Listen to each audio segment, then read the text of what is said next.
He's just a pup, covered in ticks. The poor guy is just not in great shape at all. Look at his ears. Oh my goodness.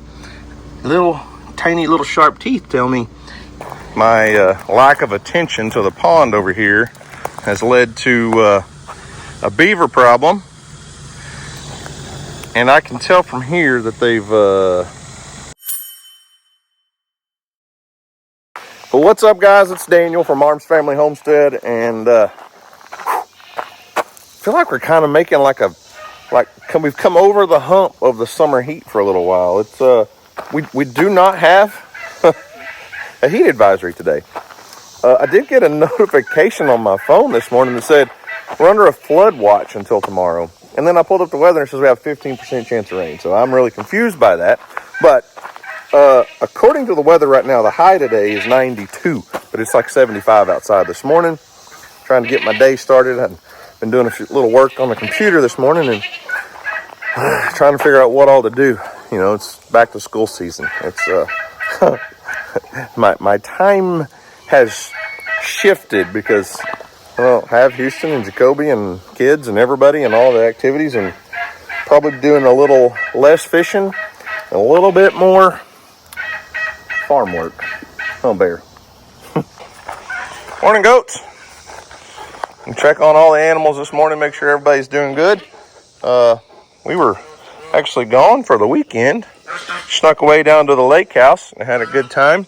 And spent some time on Lake Texoma for a couple days. And left Emily here in charge to take care of everybody. Did she do a good job, Bear? Did she do a good job? So, Phoebe, did you have a good weekend? Oh yeah, good talk. Your baby's looking good. Babies are doing good. I can't believe y'all aren't over in the other pasture grazing this morning. Goose, you making a mess of the water situation? As always, of course. Charlie boy. Everything good? Maggie May? I'm kind of snorting and snarling a little bit this morning. Yeah, you got a horsefly on your nose. That thing aggravating you? I'd slap it, but you'd run off. Yeah? How's your lung situation? Is it improving still? Feeling a little better? Are you telling on somebody, Lambert? There you go. Quick animal update. Everybody's done fine. Nothing exciting. Kind of a boring time of year. It is what it is. I think today, though, I'm going to, since it's not going to be just unbelievably, unbearably hot, I'm going to load the tractor up with a brush hog and take it over to Mill Creek. Mill Creek, the Mill Creek property's been a little bit neglected this summer, in case you haven't noticed. Haven't had a tractor over there to do any mowing, any brush hogging all summer. And would you two stop? Hello? Trying to talk here. Haven't had the, I'm not going to say I haven't had time, but Mill Creek properties, it's kind of set up right now, it's just kind of a hunting place. It's where we hunt. So with hunting season coming up soon, it's time to get over there and start doing some work now that kids are back to school and all that stuff. You know, we can get over there and actually do some things for a few hours during the day. I mentioned the other day the potential idea of swapping out tractor situation. There's still some things in the works. let's say that. I got super lowballed from a dealership on trade-in on that tractor. They liked this one. They did not like the newer open station tractor. So won't be trading both of them in, at least not with that dealership. But we'll see. Still got some ideas and some things that might work out. And I don't know what we'll do. Probably end up keeping the skid steer instead of trading it. Just keep it. I mean, there's nothing wrong with it. But if I'm not going to go with an orange tractor, I don't need an orange skid steer to match it. And yeah, anyways, that's enough about that. It's time to get to work.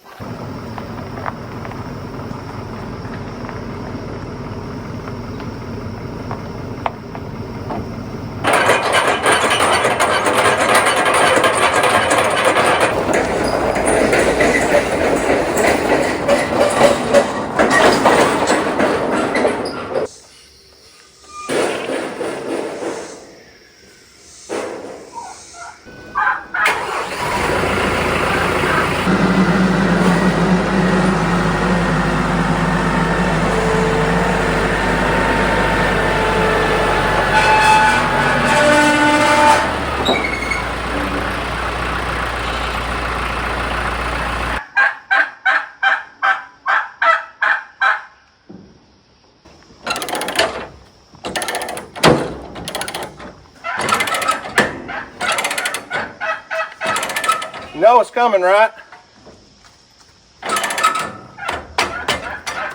She ain't going nowhere.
Yeah, it's gonna sting a little bit.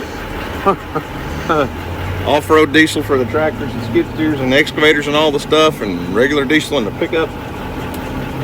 So, maybe like the video. Help a few more people see it.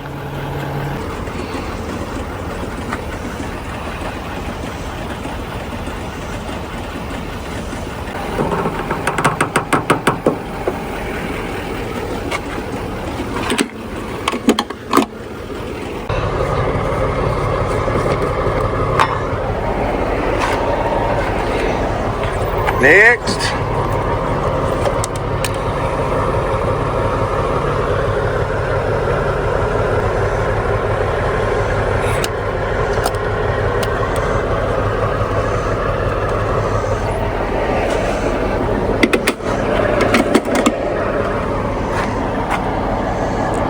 $207.89. Yeah, that burns a little bit. Well, there's the total. Off-road diesel you get tax-free because it's for farm use. So the total ended up being $207 for the farm diesel, $89 for the pickup, $276.21. And they were nice. They threw in a couple chicken strips out of the deli for spending $276.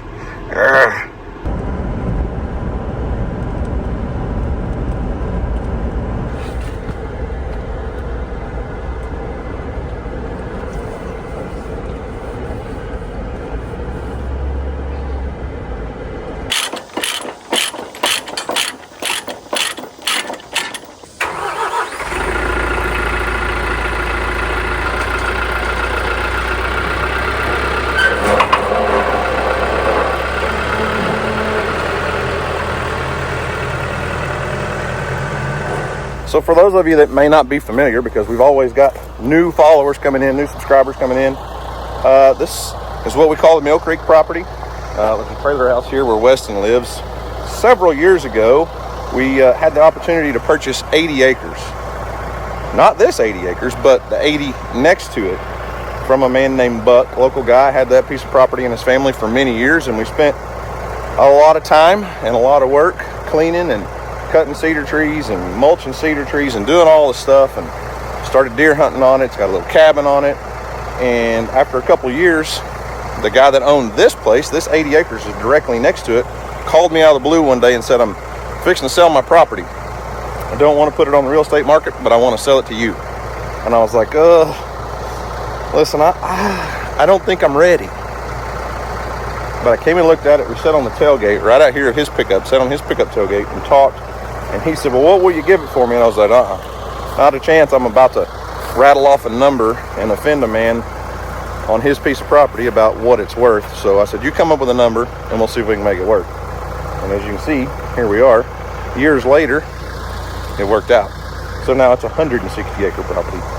But like I said, Weston's living here. Weston was with us at the lake house this weekend. On his way home, this place is out in the middle of nowhere. Came across something that needs some help. I'm not excited about it, but I can't say no. All right, listen. You're not supposed to do this. I know. We're gonna have to get rid of Mac. No, I'm kidding. Weston was on his way home last night and found this little guy just sitting in the road. And as you can see, he's pretty malnourished, not in the greatest shape. He's not very old. He's just a pup, covered in ticks. The poor guy is just not in great shape at all. Look at his ears. Oh my goodness. Tiny little sharp teeth tell me he's not very old, but he is he's definitely been abandoned for a while.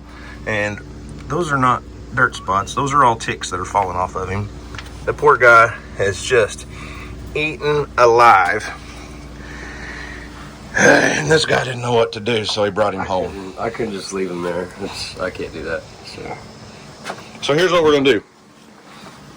I'm gonna send Weston to the vet with the puppy and see if we can get him back in good shape. It might take a little while. We're at least gonna try. We don't need another dog though. We've got 4 at home. Weston's got this little, tiny little thing here that thinks he's a lap dog. But if we can get this thing up healthy and in good shape, maybe we can find him a home. Yeah, I'd feel much better about that. So, that's sad. I don't like that at all. Okay. I know, man. I know. It's so hard. It's so hard. I don't know how people just abandon animals like that. My guess is he got dumped out here. Probably had a whole litter of brothers and sisters. And he may be the only one that survived so far. So, if Weston's willing, I'll help. If you'll take him to town, I'll take him to the vet. Let's do it. I'll pay for it. Okay. Let's get him healthy. Now, if I do this, folks, listen. If I do this, I'm going to need some help from you. Somebody's going to need this dog. Like, somebody needs him way worse than we do. We don't have room for another dog, and I'm just not a fan of taking a dog to the pound and dumping it off. So if we get this guy up and happy and healthy and in good shape, somebody help us out, please. We don't need another dog, but we're too soft-hearted to have him put down if he's still savable, which he's not in that bad of shape. He was up, he's eaten a couple times, he's been up and moving around, but as you can see, he just doesn't have a lot of energy right now. Probably really dehydrated and just in bad shape. But he's just a baby. How do you not love those puppy dog eyes? They have no idea what kind of mixed breed mutt puppy he is, but he might turn out to be the best dog somebody ever had. Yeah. Gotta get those ticks off though, don't we? I don't even know what to do in that kind of situation. Like some people just, I don't understand. More than likely, someone dumped that dog out in the middle of the country, in the middle of nowhere, took him out and dumped him and said, good luck with life, buddy. And he's not going to make it on his own. As a matter of fact, he probably wouldn't make it more than a couple more days, the shape he's in. So Weston's going to put him in a crate, take him to town, and have a vet check him out, get some flea and tick medication on him, bathe him, feed him, probably give him some IV fluids if I had to guess, because he looks severely dehydrated. And might take a few days. We'll figure it out, but I'm only kind of sort of kidding. Somebody out there needs a really good puppy to love them. I know they do. Okay, back to work, or start to work. I don't know, here we are 2 hours into this mess, and I'm finally just now getting to actually try to work. So, brought a brush hog, start clearing out some roads and trails. I'm not mowing fields today, just cleaning up some of my roads, probably pushing trees out of the way, making it a little more ATV accessible. Brought a couple game cameras, camera batteries. I need to set some game cameras up so Houston can start seeing what kind of bucks are over here at the Mill Creek place, because last year Houston killed a really nice buck over here, and I have not had a camera out this year since late spring, since the bucks shed their antlers and all that stuff. But here we are, what is it, almost middle of August. They're getting close to being fully grown antlers now. They're still in velvet, still growing a little bit, but I'm excited to see what kind of deer we have over here this year.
Well, as you can see, the pond is definitely low.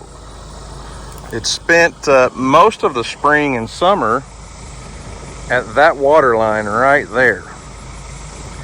And it has been I don't know, it's probably been a month and a half since I've actually been to the pond. But you can see that all of this has been underwater.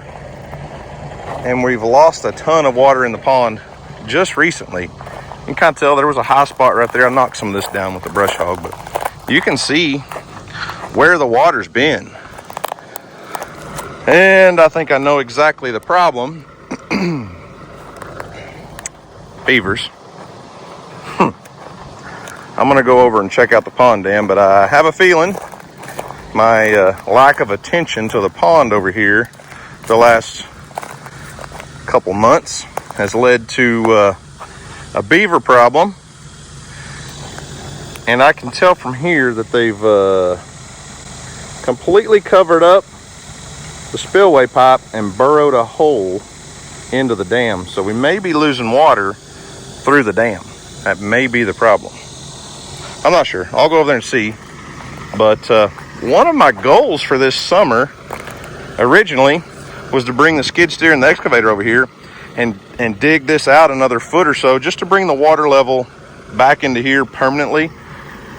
Maybe a foot and a half deep, something like that, for a duck hole. This would make a perfect easy little project for duck hunting. Houston and I talked about it last year. We sat over here in these trees and duck hunted several times, and we talked about setting all this up so that we could flood it and not necessarily make it a fishing spot, but more of a duck hole. And well, quite honestly, we weren't able to, because as you know, it has not stopped raining all spring and summer. Not complaining, but it halted this project, because every time I did come over here early in the spring, the water was way up in the trees. And I mean, it wouldn't even do any good to pump it out. You pump the water out and 3 days later it's back full again. So I just kind of held off. So now, I'm not going to call it a blessing in disguise, but we may actually have some potential to be able to get over here and do some work. I have a feeling to bust through this within a few inches, it's going to be pretty muddy. So it still needs to dry out some. It's a little bit squishy.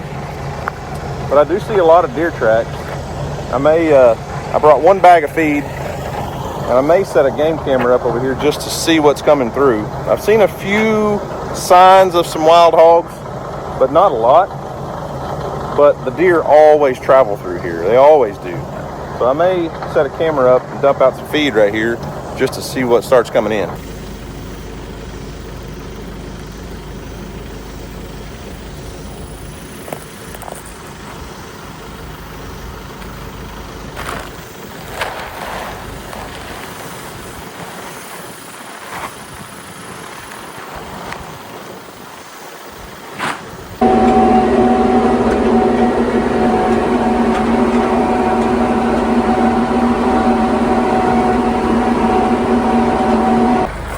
Okay, let's go check out the pond dam. So this pond was never really intentionally built to fish. I never built it to stock with fish. It's a wildlife habitat tool, a place for water for deer and turkey and all the things. So I'm really not as picky about this pond as we are the pond at home. This would be a huge problem at home. Now, as you can see, the water level should be up here a couple more feet. This mound right here is where the old spillway pipe is that we cleaned out when we redid the pond. And obviously the beavers have completely buried it, which it was leaking and had issues. We have an emergency spillway that goes around the end of the dam, and that's actually what I want here. There is a spillway pipe here that's been here for 50 plus years probably, or longer. I have no idea how old the original pond was. There was an old pond that we rebuilt. Spillway pipe was here. Now this is where our problem lies, I bet. Because beavers will burrow through a pond dam, and it's pretty obvious that's the case here. Now, I don't know how far they've gone, but they can definitely destroy a pond dam over time. And it looks like they've gone quite a long ways up in there. So, as it rains and the pond fills up, water goes in and starts seeping through the pond dam. So, yeah, that's an issue. Look at there. Captain Morgan spiced rum. That's what happens when your inflow from the comes from county roads. There's 2 county roads, and all the water that runs from the bar ditches comes in here, and we catch a lot of trash. But pond still has plenty of water to serve the purpose I want. That's something we'll have to figure out at some point. The main thing is beavers are a problem. They just are. They can be, not always, but the pond is serving its purpose. Like I said, it wasn't built to house a lot of fish. Here's a beaver slide right here where they go over the dam. You hear they go up and go over into this, basically the little seasonal creek, dry water, or a wet weather creek, overflow water from the pond.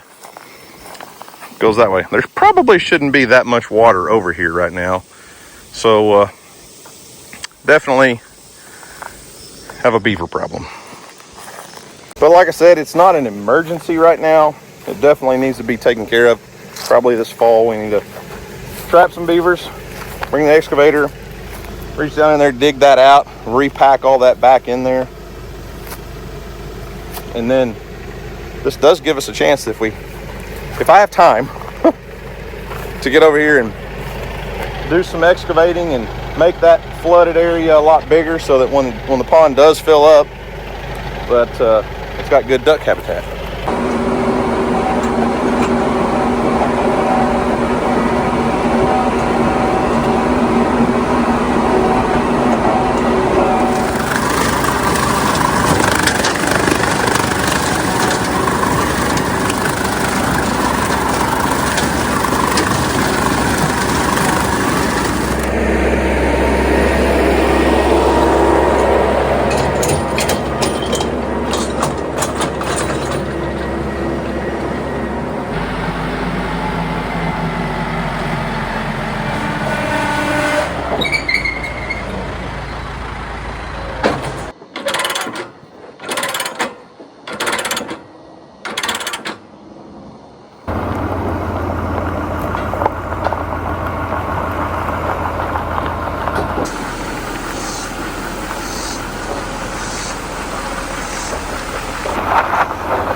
We got him in the cage, in the bed, and we're going to get him to the vet and get this dog back to better health. You ready, buddy? All right, let's get him to the vet. As we made it to the vet, sorry I'm in the bed of my truck, but we're gonna give him some water real quick, and then we're gonna take him inside and see what all needs to be done to him. So let's get to it. That's most of them, like alligators. I know we're not.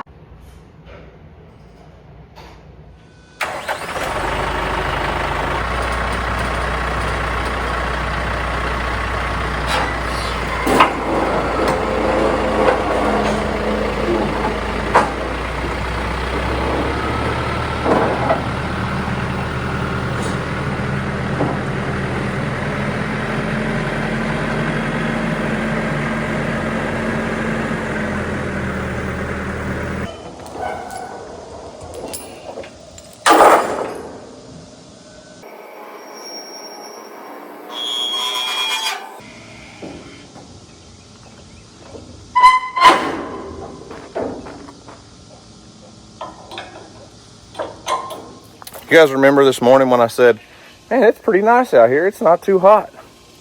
Yeah, cancel that order. Pretend that never was said. It's still summertime. It's not cooling off. It's brutally hot.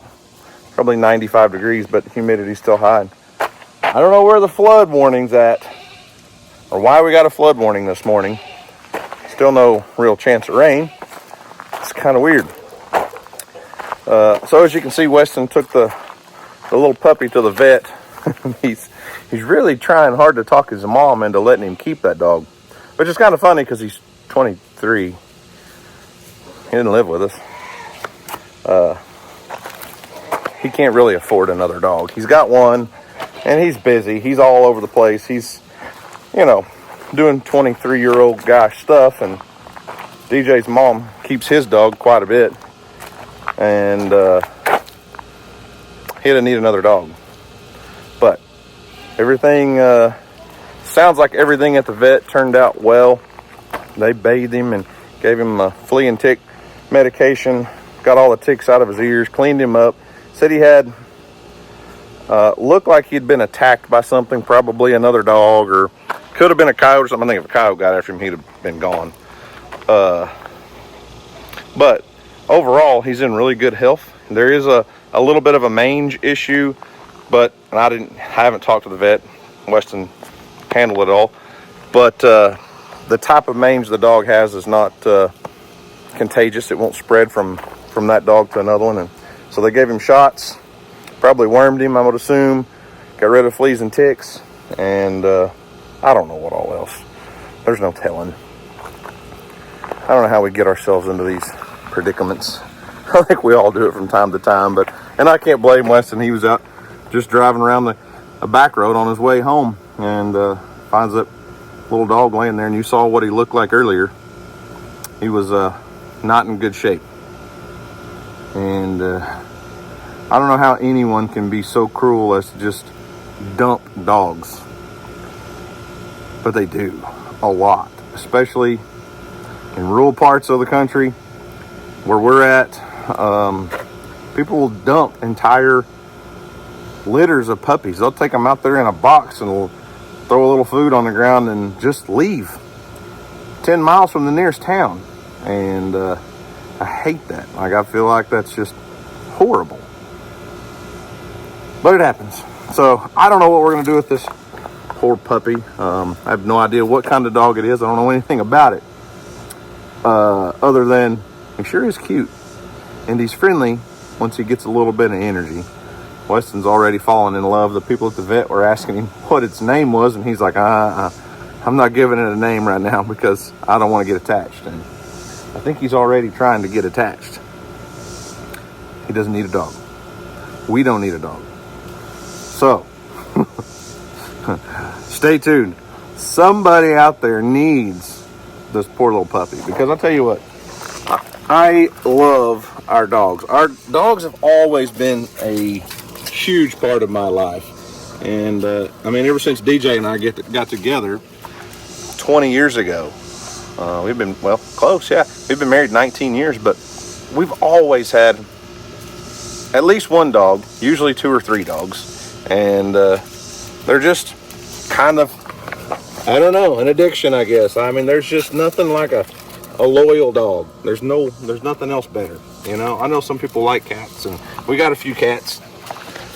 There's just something about a good, loyal dog. It's hard to beat it.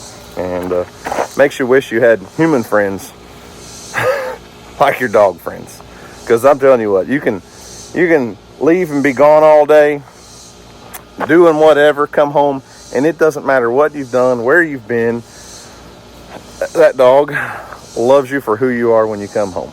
And no matter what. And I know I've got good friends. Everybody's got friends, but not like a good, loyal dog. And it's a shame that they don't live longer lives. Oh, Earl. They live every day for us. And maybe that's why their life's so short. They love so hard, so fast, so much that they can just, can you show your collar, Earl? Can you show your collar? Everybody always calls my phone number on there. Anyways, they just live such a short life that's full of love and care and compassion, and they just are amazing. And I can't imagine taking a puppy out and throwing it away like a piece of trash. Makes me sick. Oh. Before I end this, I'm not going to cry over a dog right now. I'm going to run over to the pond real quick. The sun's out bright high in the sky. And throw a little feed out, guys. The bluegill are starting to go crazy at the pond. Not like water boiling crazy because they're this big, but maybe the lighting will be good over there. I've tried to do it in the evenings a couple times and it's just too dark, but let's go look and see if we can see some fish in the pond.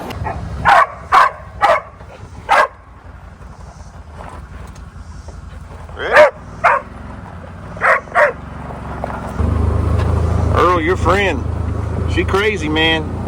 She crazy, you know that? So while I'm on the way over the pond, in other news, Houston's been running some game cameras here at home. I put up one at Mill Creek today. I had another one with me. I couldn't get the battery to work in it. It wouldn't connect. I don't know what the deal is with it. I'll have to mess with it. Anyways, we've had a few cameras up here. Houston's getting a lot of deer pictures. But just as I suspected, once we started feeding the deer, the pigs showed up. And we've got a group of, I don't know, 6, 7, 8 pigs total, something like that are coming in pretty consistently. And it's been a long time since I've got to do a good old-fashioned hog trapping video. My pig trap is still up over on my neighbor's property, so I need to go take it down and get it set up and start trapping some pigs. But my guess is, as soon as I start feeding at Mill Creek, as soon as I start putting some feed out for the deer, we'll have some pigs showing up over there. I saw a little bit of hog sign, a little bit of root and stuff, but not a lot. But I have not had a deer feeder turned on over there or anything out for the deer to eat in months. So I don't know, we'll see. But maybe we'll have some pig trapping adventures soon.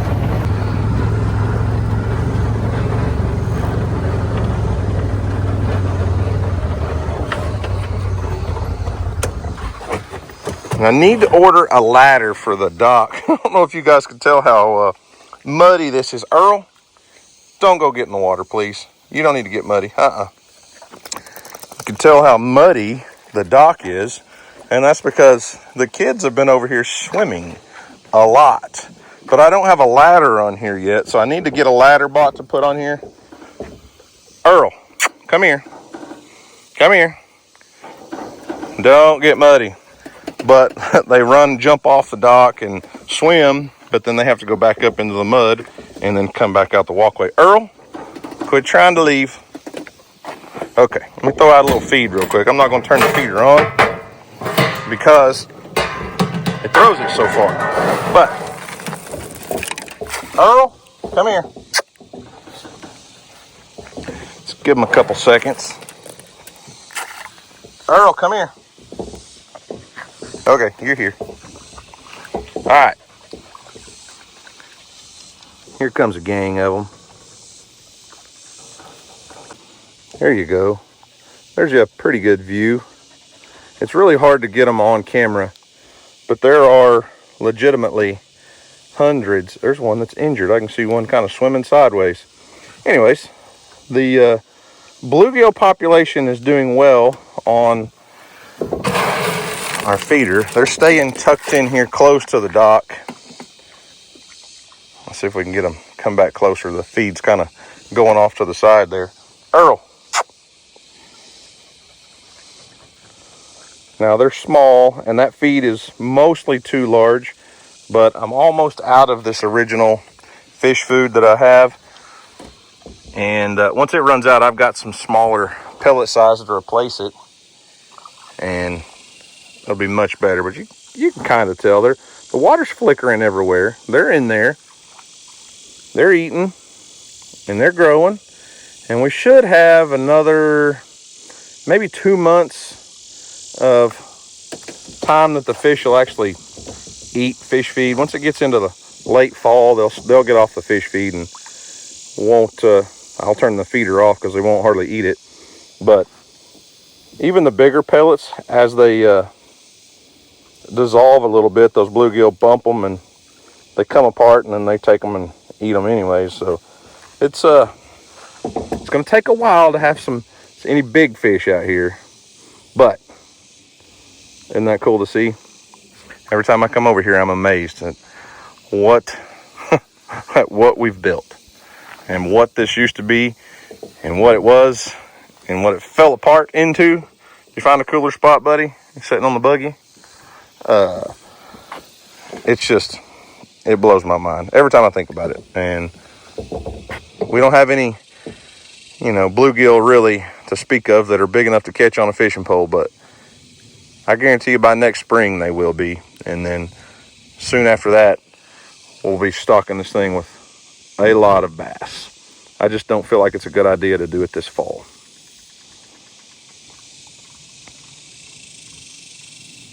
And one thing I'm thinking about doing is sinking a bunch of brush, not necessarily out in front of the dock, because like I said, the kids like to swim. They like to jump and swim off of it and stuff. But I can get some dead cedar trees that we've cut on my neighbor's property and some cinder blocks and actually sink them down on this side of the dock and under the walkway, and maybe even push them up under, so that it gives a lot of good habitat structure for those tiny little bluegill, tiny minnows, to have a place to hide from predators. There's a few bass in here, but I want to have it set up to where when that feeder goes off, there's a lot of fish right here close by. And eventually, when we bring kids over here to fish, I want them to be able to catch fish off the dock. So there is a large tree underneath the dock, and a lot of structure all around. And you guys saw I put tons and tons and tons of trees and logs and rocks and concrete and all kinds of things in here. There's a lot of structure, but I need to make sure we have plenty right here at the dock, so that those little bitty fish have a good place to hide. They do get up under that dock because it's nice and shaded right there. So I think if I could just stuff some dead cedar trees down underneath it and let them sink down under there, that would be a perfect habitat under the dock. Ain't that right, Earl? Are you hot? I hear you panting. Kelsey's panting. I'm panting. Let's all go back to the house and get some water. What do you think?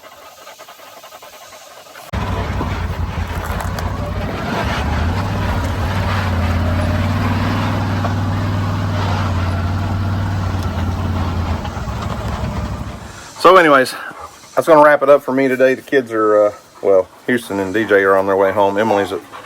She's got a softball thing this evening to do. So anyways, I promise I'll try to give you an update on the little stray puppy as soon as I can, maybe in the next video. We will be looking for a home for a puppy, so if you know anyone, I'm not going to deliver it probably, but we can figure something out. But we'll keep you updated. Thanks, Kels. Always appreciate it when you use the bathroom in the background of my videos. She has no manners. So anyways, remember, do something today to make somebody smile, because you never know, it just might change the world. So guys, thanks for watching. I hope you enjoyed it. You guys have a great day. And as always, we'll see you on the next video.